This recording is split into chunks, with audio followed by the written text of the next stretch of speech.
রাধে রাধে প্রিয় বন্ধুগণ, শ্রীমদ্ ভগবদ্ গীতা এক অনন্য মহাগ্রন্থ যা যুগে যুগে অসংখ্য মানুষ পাঠ করেছেন।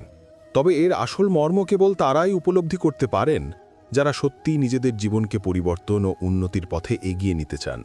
যে ব্যক্তি জীবনের দুঃখ কষ্ট জয় করে সামনে এগিয়ে যেতে চায়, প্রকৃত সাফল্যের প্রত্যাশা রাখে বা জীবনকে আরও সুন্দর, শান্তিময় ও অর্থবহ করে তুলতে চায়, গীতা তার জন্যেই হয়ে ওঠে আলোর দিশারি।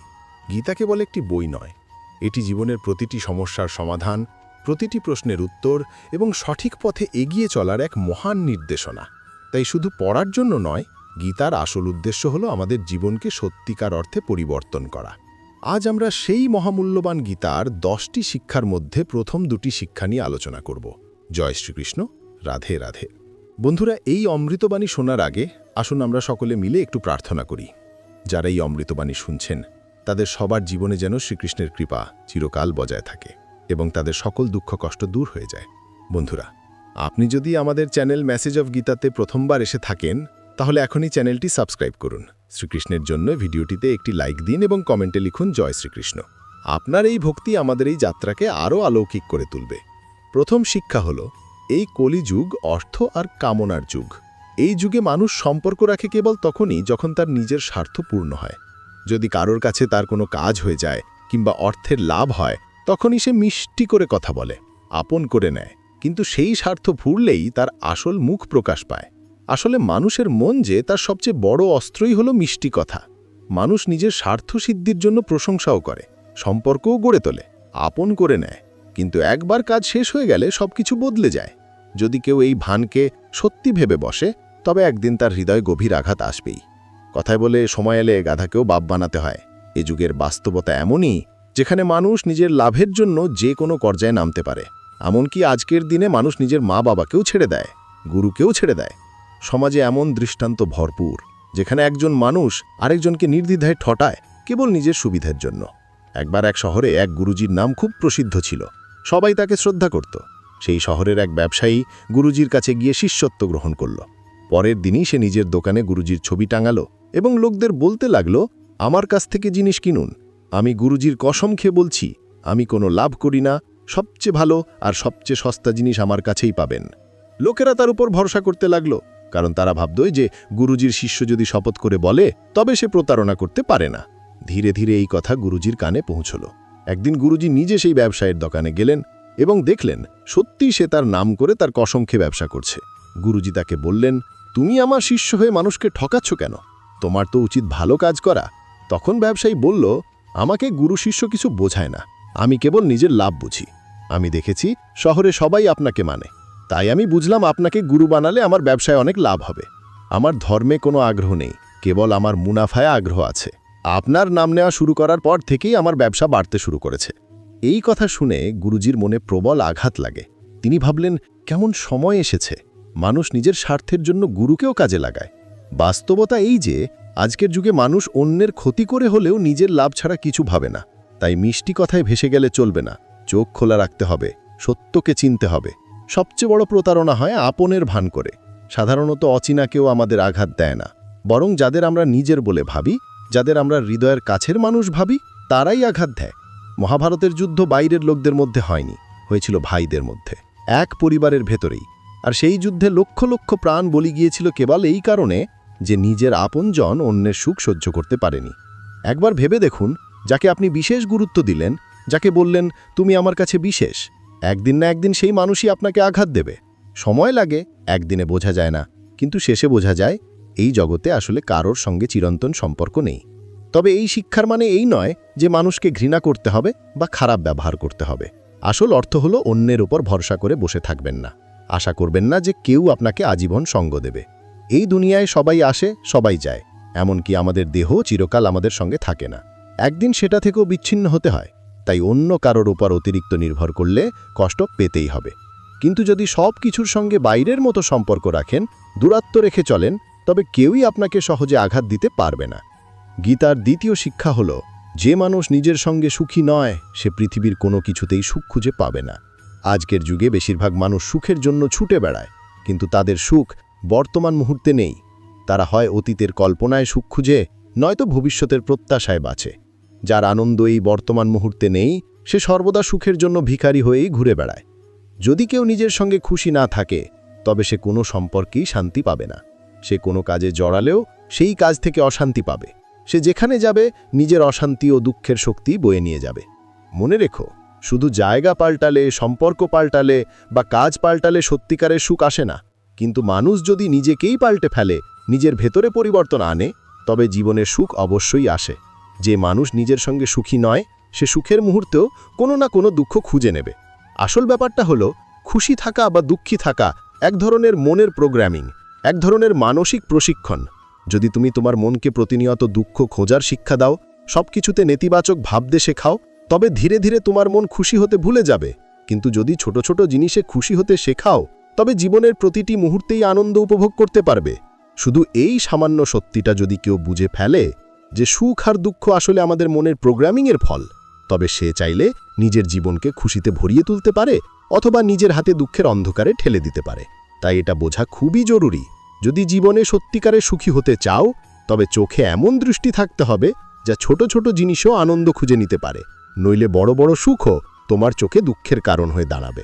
শ্রীমদ্ ভগবদ্গীতার তৃতীয় শিক্ষা হল, এই পৃথিবীতে পরাজিত মানুষের কষ্টে কেউ পাশে দাঁড়ায় না। আর যখন কেউ একটু সফল হয়, তখনও কেউ খুশি হয় না। তাই নিজের দুঃখ কাউকে বলো না এবং নিজের সুখও কারোর সামনে প্রকাশ করো না। যদি তুমি নিজের দুঃখ নিয়ে অন্যের কাছে যাও, তবে মানুষ ধীরে ধীরে তোমার থেকে দূরে সরে যায়। তারা ভাবে, এত কাছে থাকলে তো এর দুঃখের কথা বারবার শুনতে হবে, হয়তো এ সাহায্য চাইবে, তাই তারা দূরে সরে যায়। আবার যখন তুমি সফল হও, তখনও লোকেরা তোমার সেই আনন্দ সহ্য করতে পারে না। এই পৃথিবী সত্যিই অদ্ভুত। দুঃখী মানুষকে সাহায্য করে না, আর যে খুশি থাকে তার আনন্দও সহ্য করতে পারে না। তুমি নিশ্চয়ই অসংখ্যবার শুনেছ, দুঃখে কেউ কারো সঙ্গী হয় না। তবুও মানুষ নিজের দুঃখ অন্যকে বলে বেড়ায়, সাহায্যের আশা করে। কিন্তু কেন করবে কেউ কারো সাহায্য? আর কেনই বা নিজেকে এত দুর্বল বানাবে যে অন্যের সাহায্য ছাড়া চলতে না পারো? তেমনি কেন নিজের আনন্দ অন্যকে না বলে উপভোগ করতে পারবে না? অনেকে এমন যে যতক্ষণ না 100-200 জনকে নিজের সাফল্যের কথা জানিয়ে দেয়, ততক্ষণ তাদের মন ভরে না। অথচ যখন তুমি তোমার আনন্দ বা সাফল্যের কথা আগে ভাগেই সবার কাছে বলে ফেলো, তখন অনেক সময় তোমার কাজই আটকে যায় বা বিফল হয়ে যায়।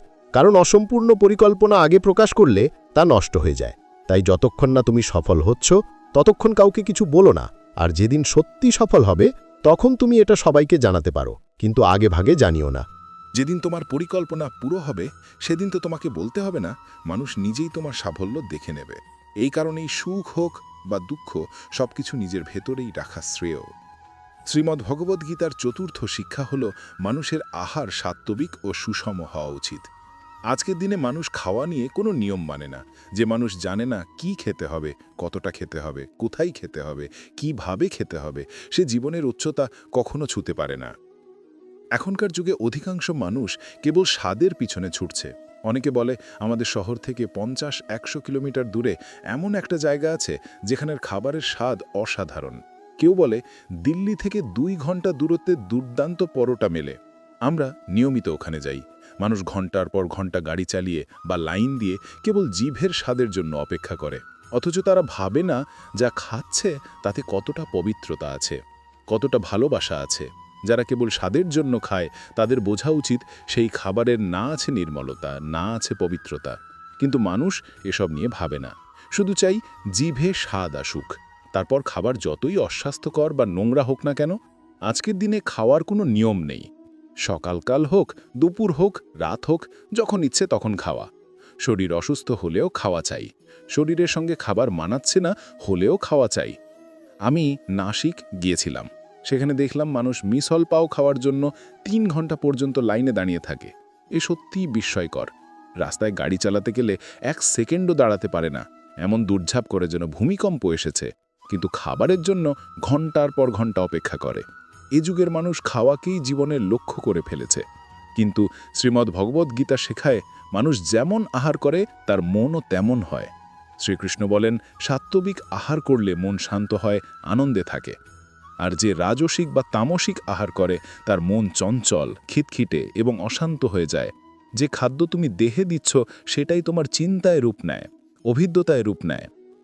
গীতার 6ষ্ঠ অধ্যায়ে শ্রীকৃষ্ণ স্পষ্ট বলেছেন, আহার 3 প্রকার: সাত্ত্বিক, রাজসিক এবং তামসিক।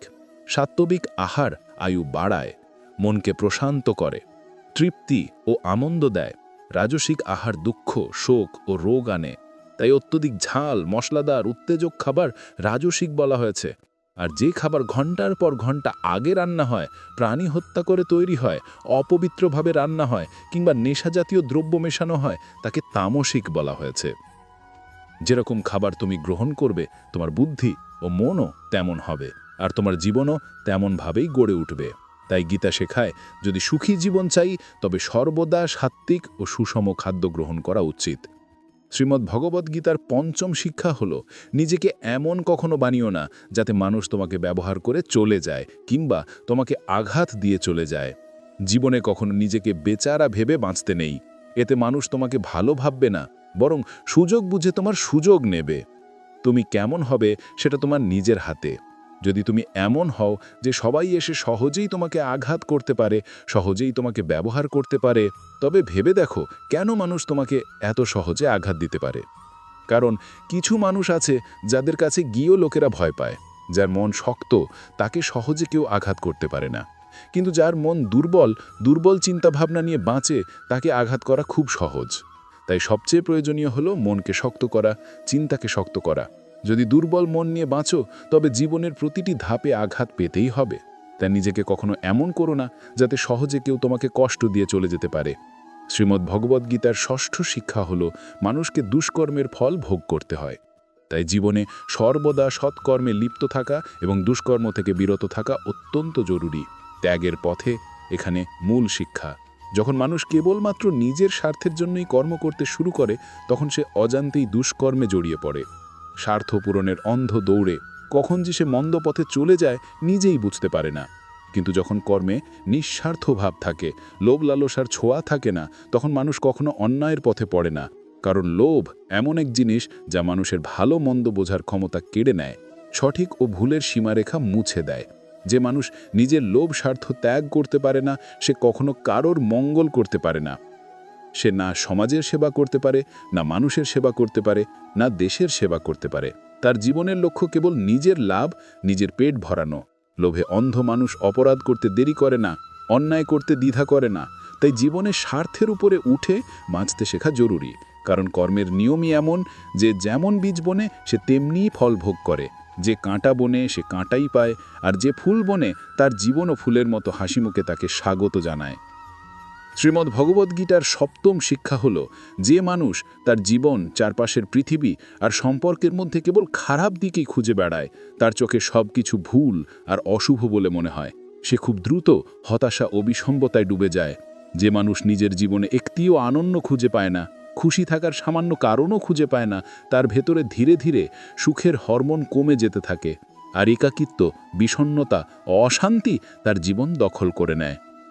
স্বীকার করতেই হবে, বাইরের পরিস্থিতি আপনার হাতে নেই, কিন্তু সেই পরিস্থিতির মধ্যে আপনি খুশি থাকবেন না দুঃখী থাকবেন, এ সিদ্ধান্ত পুরোপুরি আপনার হাতে। অনেকে বলে কঠিন পরিস্থিতিতে খুশি থাকা কি সম্ভব? তাহলে দুঃখী থাকুন, কিন্তু যদি দুঃখী থাকতে ভালো না লাগে তবে চেষ্টা করুন পরিস্থিতি বদলাতে। এই দুই ছাড়া অন্য কোনো উপায় নেই। হয় বর্তমান অবস্থার মধ্যে আনন্দ খুঁজুন, না হয় অবস্থাটাই পরিবর্তন করুন।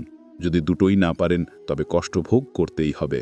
তাই মনে রাখুন, খুশি হতে চাইলে অন্তত একটি জিনিস পরিবর্তন করতেই হবে। হয় পরিস্থিতি বদলাতে হবে, নয়তো নিজের চিন্তাধারা বদলাতে হবে। আর যদি কোনোটিই না বদলাতে পারেন তবে দুঃখকে সঙ্গী হিসেবে মেনে নিতেই হবে। শ্রীমদ্ ভগবদ্গীতার অষ্টম শিক্ষা হল, কোনো নির্দোষ মানুষকে প্রতারণা করা, তার মনে ইচ্ছাকৃতভাবে আঘাত দেওয়া পৃথিবীর সবচেয়ে বড় পাপ। মহর্ষি বেদব্যাস, যিনি মহাভারত ও 18টি পুরাণ রচনা করেছিলেন, তাকে একবার কেউ জিজ্ঞাসা করেছিল, আপনি এত শাস্ত্র লিখলেন, এত কিছু সংকলন করলেন, কিন্তু এত কিছু কেই বা পড়তে পারবে? আমাদের এক বাক্যে সার কথা বলুন। তখন ব্যাসদেব বলেছিলেন, পরোপকারী সবচেয়ে বড় পুণ্য, আর কাউকে কষ্ট দেওয়াই সবচেয়ে বড় পাপ। তিনি বলেন, আমার লিখিত সব শাস্ত্রের মর্ম কেবল দুটি সত্যের মধ্যে নিহিত। কারো হৃদয়কে আনন্দ দেওয়া সবচেয়ে বড় ধর্ম, আর কারো হৃদয়কে আঘাত দেওয়া সবচেয়ে বড় পাপ। শ্রীমদ্ ভগবদ্গীতার নবম শিক্ষা হল, যতদিন মানুষ অন্যদের কাছ থেকে সম্মান আশা করে ততদিন তার অপমান হওয়াই স্বাভাবিক। যতদিন মনে থাকে যে কেউ আমাকে মূল্য দিক, আমার কদর করুক, ততদিন অপমান পিছু ছাড়ে না। সম্মানের প্রতি লোভী মানুষ সর্বত্রই নিজেকে অপমানিত মনে করে। বাস্তবতায় দেখা যায় যে মানুষ সম্মানের জন্য ব্যাকুল থাকে সে সবচেয়ে বেশি অপমান বয়ে বেড়ায়। যেমন বিয়েতে অনেক আত্মীয় প্রতিটি ব্যাপারে মুখ গোমরা করে বসে থাকেন, মনে করেন তাদের যথাযথ মর্যাদা দেওয়া হয়। প্রকৃতপক্ষে তাদের সঙ্গে কেউ কিচ্ছু করেনি, কিন্তু যেহেতু সম্মানের আশা তাদের মনে গেঁথে থাকে তাই তারা সর্বত্র অসম্মান অনুভব করে। এই এক অদ্ভুত নিয়ম, যারা সম্মান চায় তারা অপমান পায়, যারা প্রেম চায় তারা প্রতারণা পায়, যারা ভালো ব্যবহার চায় তারা ভুল মানুষকে পায়। সত্য হলো সম্মান চাওয়ার বস্তু নয়, তা কর্মের ফলস্বরূপ নিজে থেকেই আসে। প্রেমও ভিক্ষে চাওয়ার জিনিস নয়, তা আপনার ব্যবহারের মাধ্যমে স্বাভাবিকভাবেই আসে। যখন আপনি এগুলি চাইতে শুরু করেন তখন উল্টো জিনিসগুলো আপনার জীবনে প্রবেশ করে। তাই সম্মানের আশা করবেন না, প্রেমের প্রত্যাশা করবেন না, ভালো ব্যবহারের দাবি করবেন না। অন্যরা আপনার সঙ্গে কেমন ব্যবহার করবে তা তাদের হাতে, সেখানে আপনার কোনো নিয়ন্ত্রণ নেই। তবে আপনি অন্যদের সঙ্গে কেমন ব্যবহার করবেন তা সম্পূর্ণ আপনার হাতে।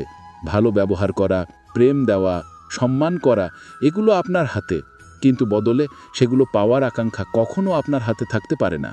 অথচ আশ্চর্যের বিষয়, যখনই আপনি এই প্রত্যাশাগুলো ছেড়ে দেন তখনই প্রকৃতি নিজে থেকেই আপনাকে এগুলো ফিরিয়ে দেয়। শ্রীমদ্ভগবদ্গীতার 10ম শিক্ষা হলো, যদি দুঃখ থেকে মুক্তি পেতে চাও তবে জীবনে যা কিছু ঈশ্বর তোমাকে দিয়েছেন তার জন্য প্রতিদিন অন্তত 3 বার ঈশ্বরকে কৃতজ্ঞতা প্রকাশ করো। যে মানুষ কৃতজ্ঞতায় বাঁচতে শেখে তার জীবন থেকে অভিযোগের প্রবণতা হারিয়ে যায়, আর যার জীবনে অভিযোগ নেই তার জীবনে দুঃখ স্থায়ী হয় না। এ এক সরল সমীকরণ। যদি জীবনে 100% কৃতজ্ঞতা থাকে তবে অভিযোগ থাকবে 0 আর দুঃখের কোনো স্থানই থাকবে না। যদি 50% কৃতজ্ঞতা আর 50% অভিযোগ থাকে তবে সুখ দুঃখ মিলেমিশে চলবে। কিন্তু যদি কেবল অভিযোগই থাকে আর কৃতজ্ঞতা একেবারে না থাকে তবে মন সর্বদা দুঃখে ভরে থাকবে। দুঃখ খুঁজে খুঁজে সেই মানুষদের কাছে যায় যাদের প্রতিটি ব্যাপারে অভিযোগ আছে, তাদের দুঃখ পাকা গ্রাহক মনে করে।